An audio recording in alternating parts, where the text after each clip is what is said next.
In the dead of night, when the village slept, something far darker than shadows crept through the streets. It was said that a spirit, known only as the Shadow Hunter, prowled after sundown, stealing more than just sleep from those it visited.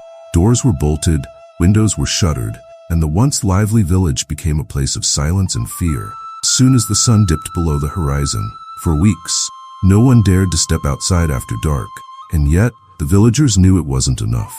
The Shadow Hunter was a spirit born from darkness itself, a creature that fed on fear, slipped into homes unnoticed, leaving behind traces of its presence, chill in the air, a lingering sense of dread, and worst of all, the emptiness in the hearts of those it touched. Villagers, once joyful and full of life, now lived in constant fear of what each night would bring.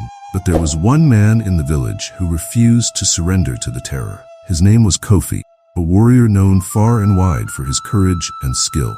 Kofi had faced many dangers in his life, wild beasts, rival warriors, and treacherous lands, but nothing had ever shaken him like the tales of the Shadow Hunter. When he saw the fear gripping his people, he knew he had to act.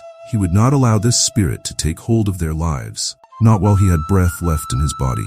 Kofi was not just a warrior by trade. By heart, he had grown up listening to the tales of his ancestors, learning not only the ways of battle but also the ways of the spirit.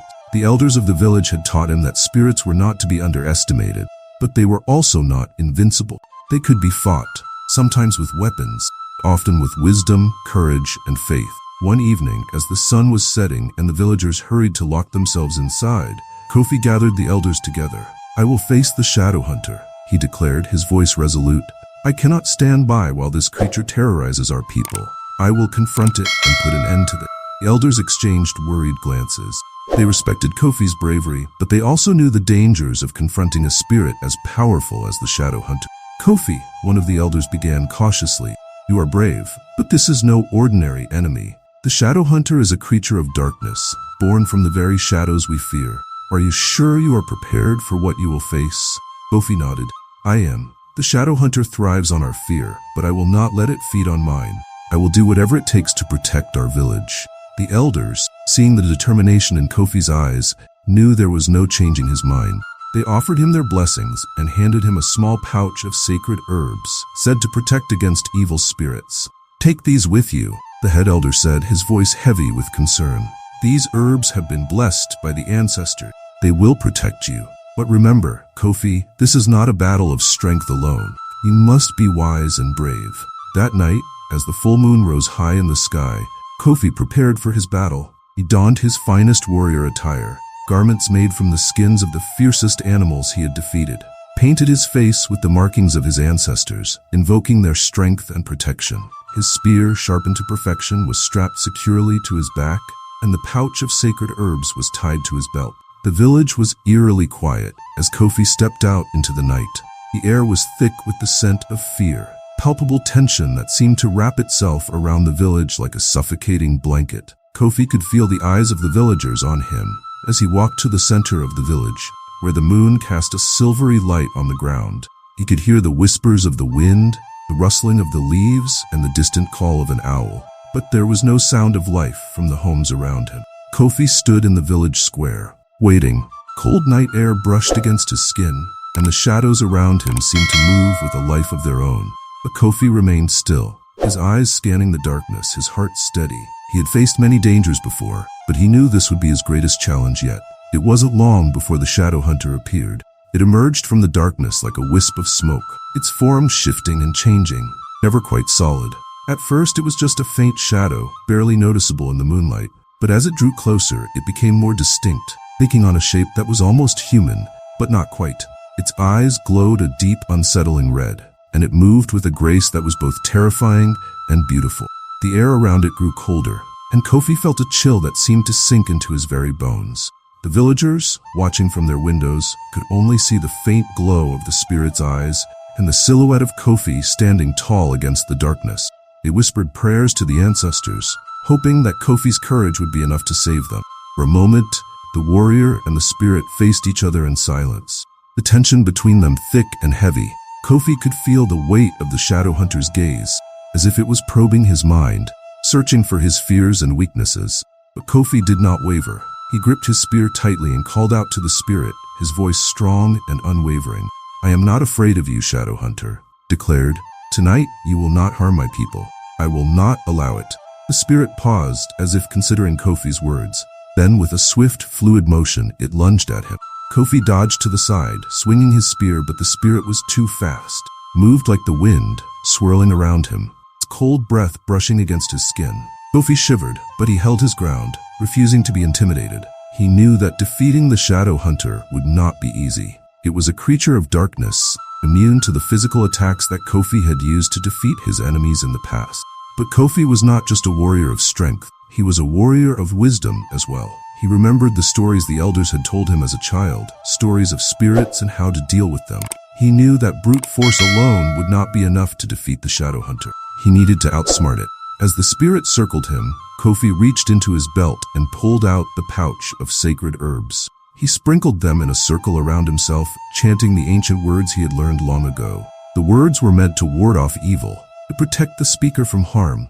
As he chanted, the air around him seemed to shimmer, and the spirit hesitated, form flickering. The Shadow Hunter let out a low, haunting wail, and for the first time, Kofi saw something that resembled fear in its glowing red eyes. The chant was working. Kofi's voice grew stronger with each word, and the spirit's movements became more erratic, as if it was struggling to maintain its form. Cold that had enveloped Kofi began to lift, replaced by a warmth that radiated from the circle of herbs. Kofi could see the spirit wavering, its form growing weaker as it struggled to break through the protective circle. He knew he had to act quickly before the Shadow Hunter regained its strength. With a final, powerful verse, Kofi thrust his spear into the heart of the shadowy figure. The spear, infused with the power of the herbs and the strength of Kofi's will, pierced the spirit's form. The Shadow Hunter let out a scream that echoed through the village, a sound of pure agony and despair. For a moment, it writhed and twisted, its form breaking apart like smoke in the wind. Then, with a flash of light, vanished, leaving nothing behind but a faint wisp of smoke, quickly dissipated into the night. The village was silent once more. Kofi stood in the center of the square, breathing heavily, his spear still raised. He could hardly believe it, but it was true. The Shadow Hunter was gone. He had defeated the spirit that had terrorized his people for so long. Slowly, he lowered his spear and looked around. The village, which had been shrouded in darkness and fear, now seemed peaceful, almost serene. The villagers, who had been watching from the safety of their homes, began to emerge cautiously. They looked around, expecting to see the Shadow Hunter lurking in the shadows, but it was nowhere to be found. Relief washed over them as they realized the spirit was truly gone. Their fear, which had gripped them so tightly, began to loosen its hold. Kofi stood tall in the center of the village, his presence a reassuring sight for the villagers. They gathered around him, their faces filled with gratitude and admiration. Children, who had been too afraid to even look outside at night, now gazed at Kofi with awe. The elders, who had worried for Kofi's safety, now looked at him with pride. "You have done what we could not," the head elder said, placing a hand on Kofi's shoulder. "You have protected our village and restored peace. We are forever in your debt." Kofi smiled, but his thoughts were elsewhere. He knew that the Shadow Hunter had been a powerful foe, but he also knew that there were other dangers in the world, other spirits and forces that could threaten his people. He vowed to remain vigilant, to continue protecting the village, no matter what challenges lay ahead. That night, for the first time in what felt like an eternity, the villagers slept peaceful. The Shadow Hunter was gone, and the village was safe. And though Kofi knew that his battle was far from over, he felt a deep sense of satisfaction. He had faced the darkness and had emerged victorious. From that day on, the village knew peace. Once more, the children returned to playing in the streets, elders resumed their evening tales, and the people no longer lived in fear of the night. But the memory of the Shadow Hunter lingered, a reminder of the darkness that once threatened their home. Kofi's courage had saved them, but it was his wisdom and resolve that truly defeated the spirit. Kofi's actions became a legend in the village, a tale passed down through the generations. The villagers learned that even in the face of great fear, they could find the strength to fight back. They learned that courage was not the absence of fear, but the will to face it head on. And most importantly, they learned that no matter how dark the night, the light of bravery and wisdom could always overcome the shadows. As for Kofi, he continued to protect his village, ever watchful for new threats. He knew that the world was full of mysteries and dangers, but he also knew that with the right heart and mind, There was no enemy too great to defeat, and so the village thrived, living in the knowledge that they were safe under the watchful eye of their brave warrior, Kofi, the man who faced the shadow hunter and won.